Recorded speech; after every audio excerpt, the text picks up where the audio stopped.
Tonight with new details about the moments before two young sisters were found dead in Clay County. Search warrants showing a state social worker was at the home just hours before the girls were found on July 4th. 41 Action News reporter Sarah Plague digging into these new developments. She's in Clay County now with the details. Each time we come out to the house, we notice this memorial is getting bigger and bigger. Like today, this teddy bear, and on each ear says "Good night" and Ireland, the names of the two little girls found unresponsive. But we found out that a social worker was here at the house just hours before the girls were found unresponsive. He noticed a couple unusual things, like a running Jeep in the driveway, but didn't check it out.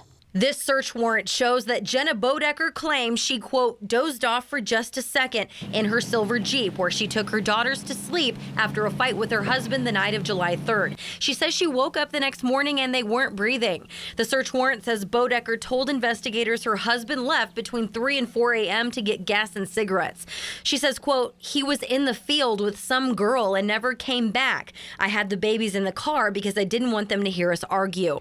The search warrant says around 9:30 the next morning, a social services worker went to the house. Social services got a hotline call around 11 o'clock the night before to do an assessment at Bodecker's address. The court records show the social worker said he pulled in the driveway behind a silver Jeep and noticed the back lights were on and he could hear the engine running. He said he didn't look inside the windows, but also didn't notice if anyone was in the vehicle.